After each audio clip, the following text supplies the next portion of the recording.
عبادہ بن صمد رضی اللہ تعالیٰ عنہ جو بدر کی لڑائی میں شریک تھے اور لیلۃ العقبہ کے 12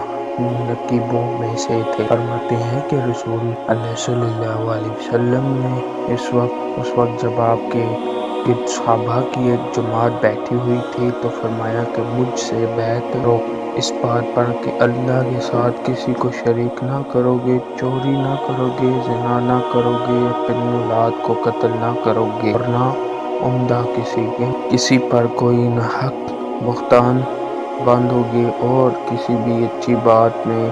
خدا کی نافرمانی نہ کرو گے۔ جو کوئی تم میں اس عہد کو پورا کرے گا تو اس کا ثواب اللہ کے ذمہ ہے، اور جو کوئی ان بڑی باتوں میں سے کسی کا ارتکاب کرے اور اسے دنیا میں اسلامی قانون کے تحت سزا دے دی گئی تو یہ سزا اس کے گناہوں کے لیے بدلہ ہو جائے گی، اور جو کوئی ان میں سے کسی بات میں مبتلا ہو گیا اور اللہ نے اس کے گناہ کو چھپا لیا تو پھر اس کا معاملہ اللہ کے حوالے ہے، اگر چاہے معاف کرے اور اگر چاہے سزا دے۔ عبادہ کہتے ہیں کہ